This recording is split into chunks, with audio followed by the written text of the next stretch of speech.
اعوذ باللہ من الشیطان الرجیم بسم اللہ الرحمن الرحیم وَإِذِ اعْتَزَلْتُمُوهُمْ وَمَا يَعْبُدُونَ إِلَّا اللَّهَ فَأْوُوا إِلَى الْكَهْفِ يَنشُرْ لَكُمْ رَبُّكُمْ مِنْ رَحْمَتِهِ وَيُهَيِّئْ لَكُمْ مِنْ أَمْرِكُمْ مِرْفَقًا۔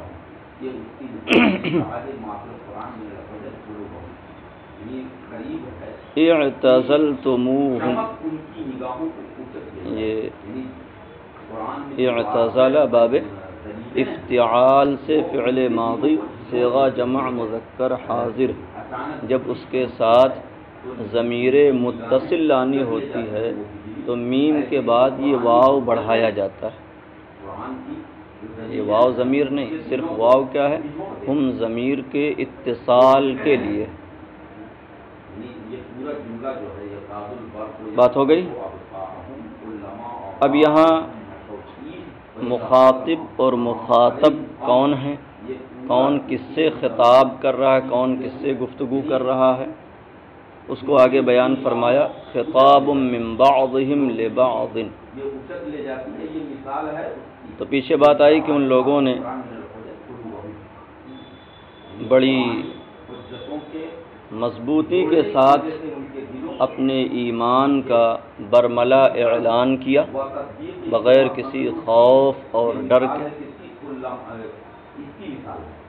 اور ان لوگوں نے آپس میں جب یہ اپنے ایمان کا اظہار کر لیا اور پھر ان کا ارادہ بن گیا کہ اپنا دین بچانے کے لیے ہمیں یہاں سے نکلنا ہوگا، تب انہوں نے آپس میں یہ گفتگو کی۔ وَإِذِ اعْتَزَلْتُمُوهُمْ وَمَا يَعْبُدُونَ إِلَّا اللَّهَ فَأْوُوا إِلَى الْكَهْفِ، اور جب تم نے انہیں چھوڑ دیا،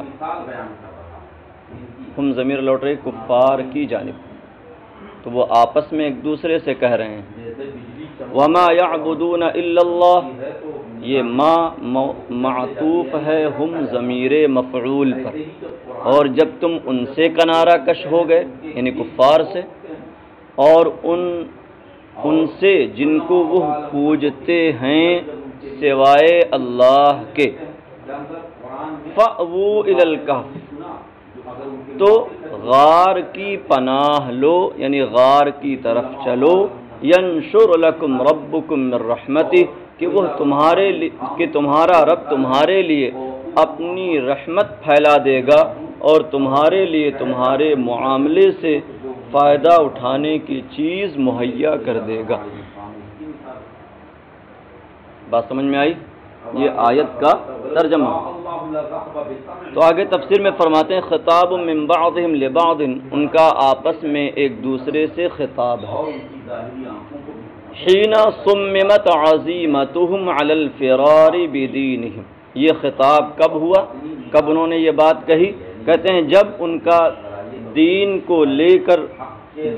لے کر بھاگنے پر ان کا ارادہ مصمم ہوا، ان کا عزم مصمم۔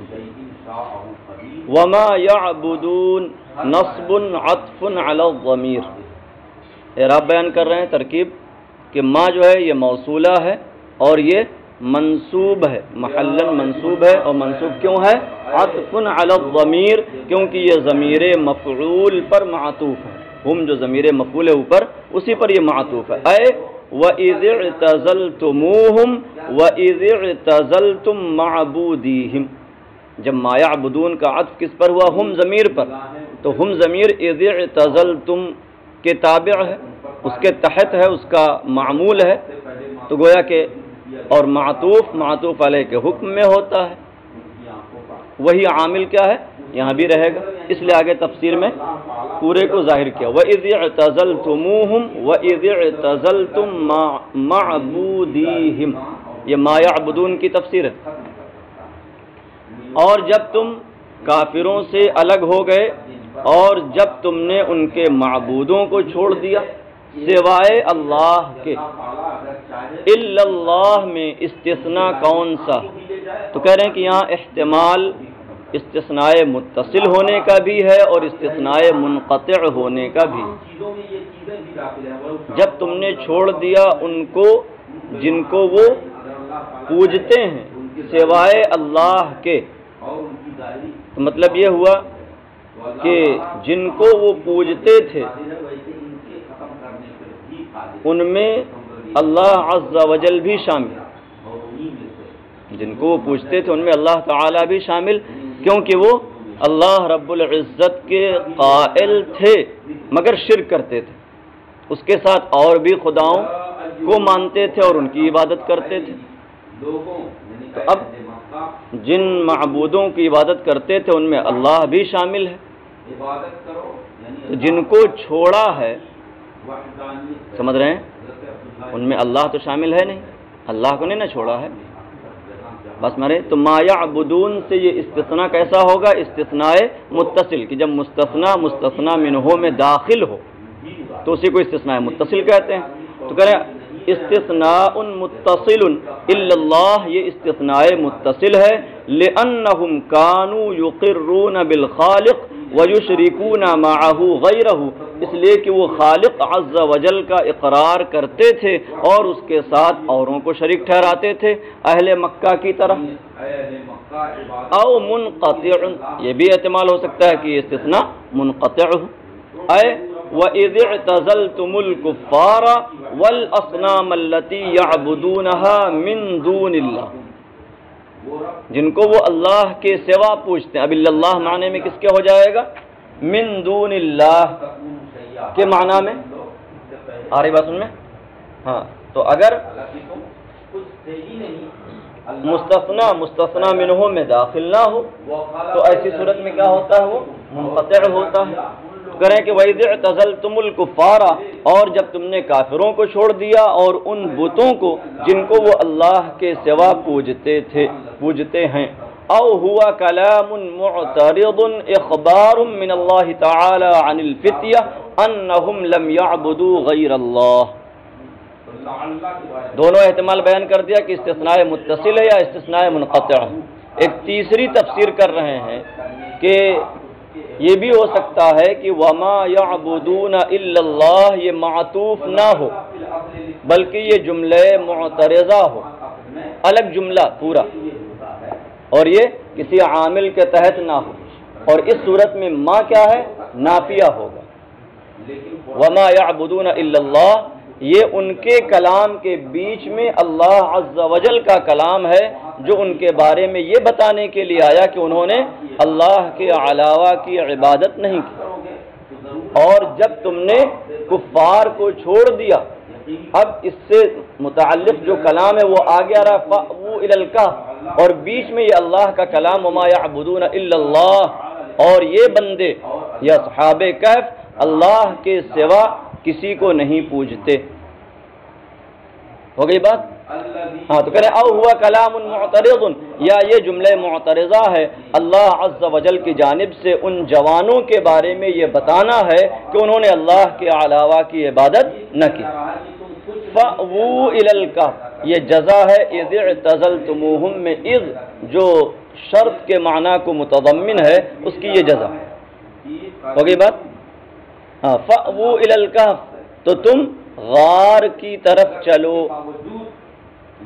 اوا یأوی کا معنی پناہ لینا، تو پناہ لینے کی ایک صورت یہ ہے کہ یہاں سے نکلو چلو غار کی طرف، اور غار میں کچھ وقت رہیں جب تک حالات صحیح نہیں ہو جاتے ہیں. پناہ لینے کا ایک مطلب یہ بھی ہو رہا ہے، اور پناہ لینے کا ایک مطلب یہ بھی ہو رہا ہے کہ ہم چل کر کے غار ہی کو اپنی مستقل پناہ گاہ بنا لیں، وہیں رہیں اور اسی کو اپنا گھر سمجھیں.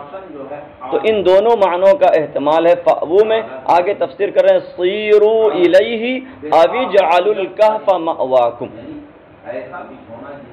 ہو گیا معنی کیا ہوا؟ فَأْوُوا إِلَى الْکَهْفِ پس تم غار کی پناہ لو. صِیرُوا إِلَیْهِ صَارَ یصیرُ کا معنی ہوتا ہے پھرنا، تم اس کی طرف چلو. ابھی اجعلوا الکہف مأواکم، یا فأووا الی الکہف کا معنی ہے کہ تم غار کو اپنا ٹھکانہ بنا لو. تو اول اعم ہے اور یہ اخص. سیروا الیہ کا جو معنی ہے یہ اعم ہے نا، اس میں یہ بھی ہے کہ چلیں حالات ٹھیک ہو جائیں تو واپس چلے آئیں، لیکن اجعلوا الکہف مأواکم کا مطلب کیا ہے کہ چل کر کے اسی کو اپنا ٹھکانہ بنا لے، اپنی پناہ گاہ بنا لے۔ ینشر لکم ربکم من رحمتہ، یہ فأووا امر کا جواب ہے، اسی وجہ سے مجزوم ہے۔ نشر ینشر کا معنی ہوتا ہے پھیلانا، رحمت سے مراد آگے بیان کر رہے ہیں من رزقہ۔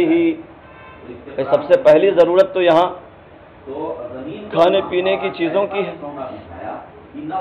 ہاں، تو اپنے توکل اور اپنے یقین کی بنیاد پر وہ کہہ رہے ہیں ینشر لکم ربکم من رحمتہ، تمہارا پروردگار تمہارے لیے اپنی رحمت پھیلا دے گا، یعنی اپنی روزی تمہیں عطا کرے گا۔ وَيُهَيِّئْ لَكُم مِّنْ أَمْرِكُم مِّرْفَقًا، اور تمہارے لیے تمہارے معاملے سے فائدہ اٹھانے والی چیز مہیا کر دے گا۔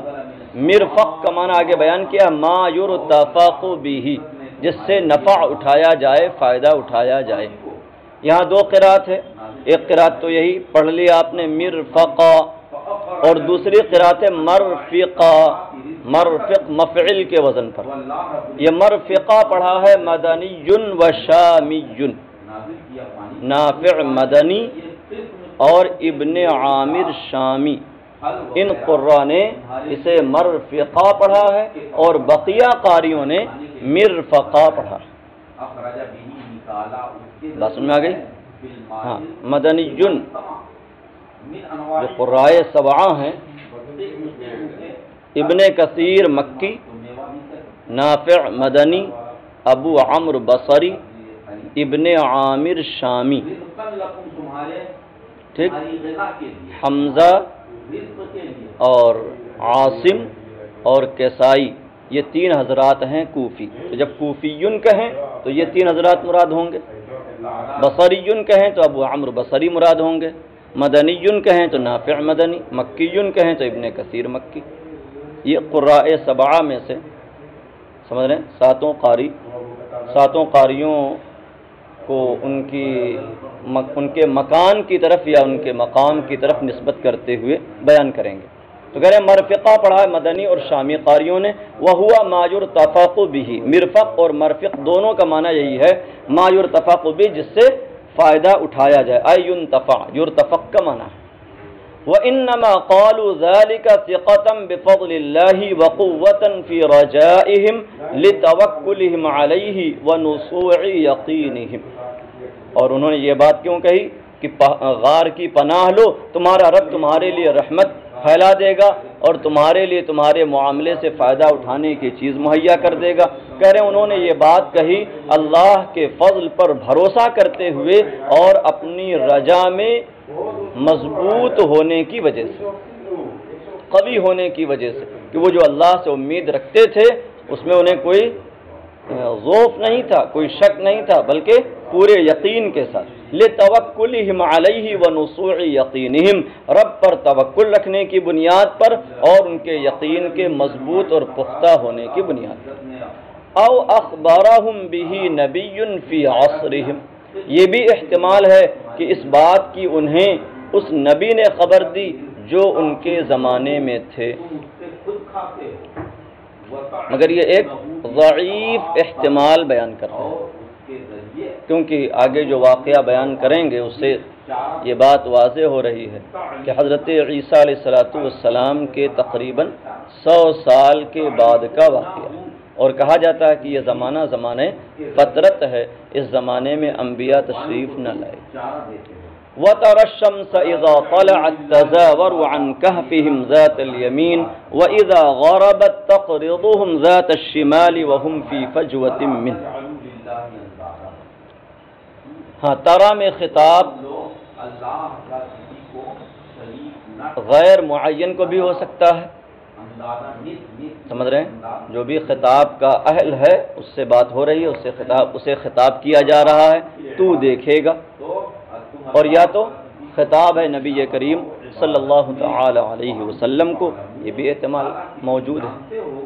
ہاں، یہاں یہ مراد نہیں ہے کہ اس وقت تم دیکھو گے، جب قرآن کا نزول ہو رہا ہے اس وقت یہ بات کہی جا رہی نا، وَتَرَى الشَّمْسَ إِذَا طَلَعَتْ تَزَاوَرُ عَنْ كَهْفِهِمْ، یہ بات تو ہو چکی نا۔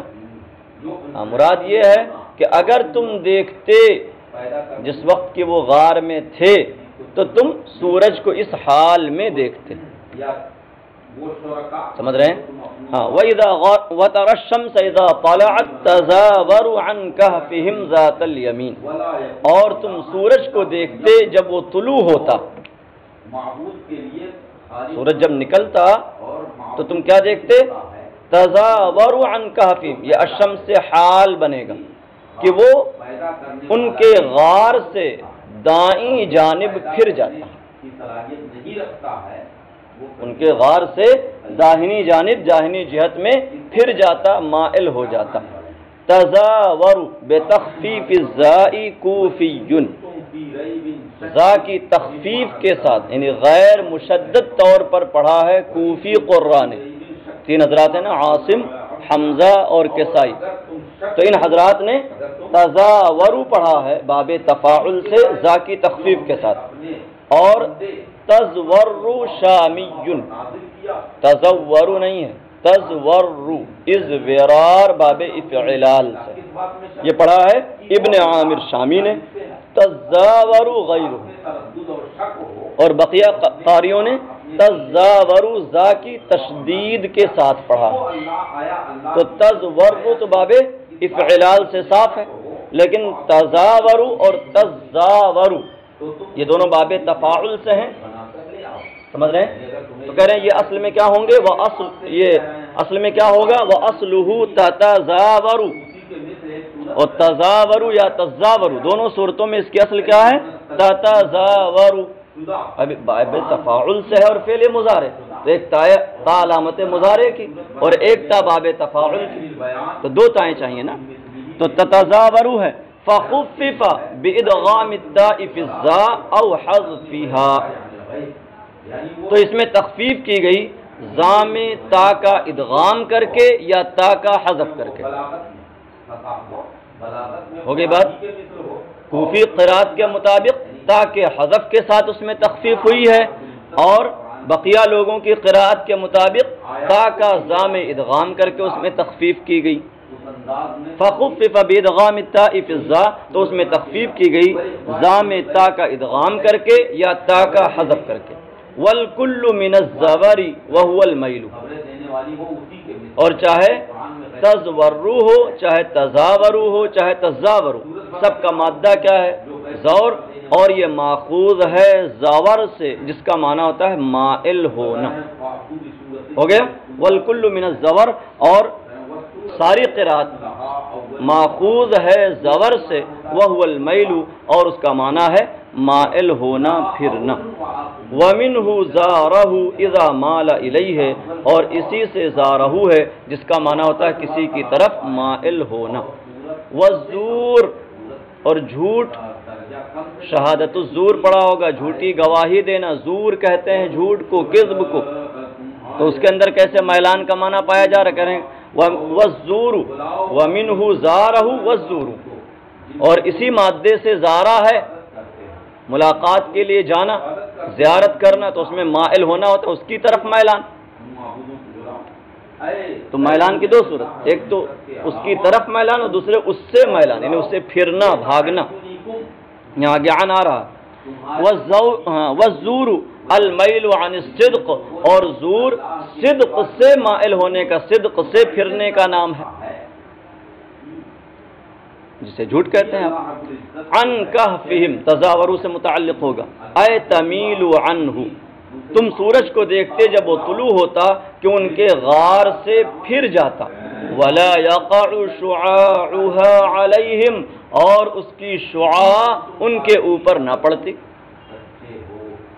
ذات الیمین، کدھر پھر جاتا؟ یمین کی طرف، اے جہت الیمین، دائیں جانب. وحقیقتها الجہت المسمات بالیمین، اور ذات الیمین کا حقیقی معنی کیا ہوگا؟ وہ جہت جس کا نام کیا ہے؟ یمین. وَإِذَا غَرَبَتْ تَقْرِضُهُمْ ذَاتَ الشِّمَالِ، اور جب ڈوبتا تو انہیں کاٹ کر بائیں جانب ہو جاتا. قرض یقرض کا معنی ہے کاٹنا، اسی سے مقراض ہے، قینچی کو کہتے ہیں. ہو گیا؟ ہاں. تقطعوہم اے تترکوہم وتعدل عنہ، اور جب ڈوبتا تو ان کو کاٹ دیتا، اے تترکہم وتعدل عنہم، یعنی انہیں چھوڑ دیتا اور ان سے پھر جاتا بائیں جانب، وہم فی فجوۃ منہ، جبکہ وہ اس کے کشادہ حصے میں تھے۔ فجوہ کا معنی ہے آگے فی متسع من الکہف، متسع اتساع سے اس میں ظرف ہے، غار کی کشادہ جگہ میں تھے۔ والمعنی، آیت کا حاصل معنی سنیے، انہم فی ظل نہارہم کلہ لا تصیبہم الشمس فی طلوعها ولا غروبها مع انہم فی مکان واسع منفتح معرض لإصابة الشمس لولا ان اللہ یحجبها عنہم۔ معنی یہ ہے کہ وہ پورا دن سائے میں رہتے، انہم فی ظل نہارہم کلہ، یہ ظرف ہے فی ظل کا، وہ پورا دن کیا ہے سائے میں رہتے، لا تصیبہم الشمس، دھوپ ان کو نہ لگتی، شمس کا معنی سورج بھی ہوتا ہے، دھوپ بھی ہوتا ہے، ان کو دھوپ نہ پہنچتی، نہ سورج کے طلوع ہونے میں اور نہ اس کے ڈوبنے میں، باوجود کہ وہ ایک کشادہ اور کھلی جگہ میں تھے، سمجھ رہے ہیں، دھوپ کے پہنچنے کی جگہ میں، معرض، سمجھ رہے ہیں، جہاں دھوپ پہنچے، لولا ان اللہ یحجبها عنہم، اگر اللہ تعالی ان سے دھوپ کو روک نہ دیتا، ہے ایسی جگہ میں کہ ان پر دھوپ پہنچتی، اگر اللہ تبارک و تعالی ان سے دھوپ کو دور نہ فرما دیتا، روک نہ لیتا، تو گویا کہ ان کی کرامت بیان ہو رہی ہے نا، ان کی کرامت کا ہی تو بیان ہوا کہ اللہ تبارک و تعالی ان کی وجہ سے سورج کو دائیں بائیں کر دیتا اور ان پر دھوپ نہ پڑتی۔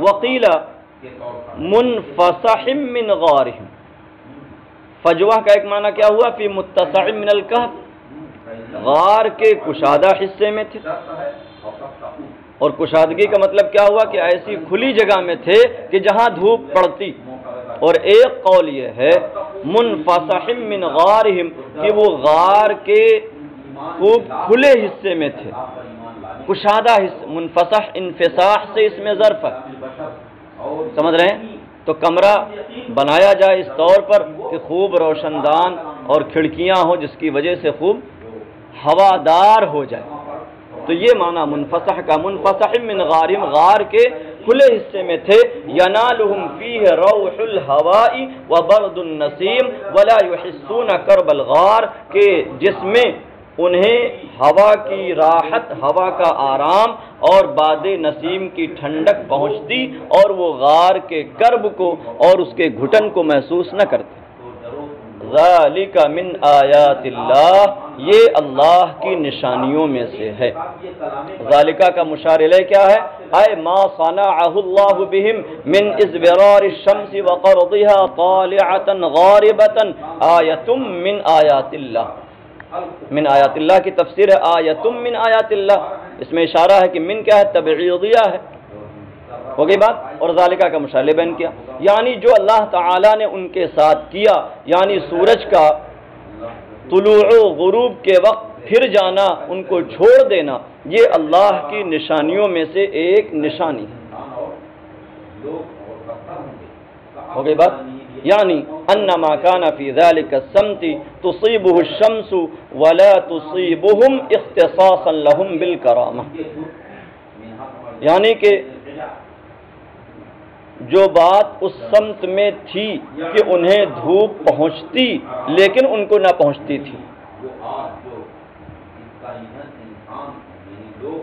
ہو گیا، اس سمت میں جو بات تھی کہ وہ ایسی جگہ میں تھے کہ جہاں سورج کی شعائیں پڑتی، دھوپ لگتی، ولا تصیبہم، لیکن انہیں نہ لگتی تھی، اختصاصا لہم بالکرامہ، ہو گیا، ہاں، ان کو کرامت و شرف سے خاص کرنے کی وجہ سے، تو یہ بات کیا ہے، اللہ کی نشانیوں میں سے ایک نشانی ہے۔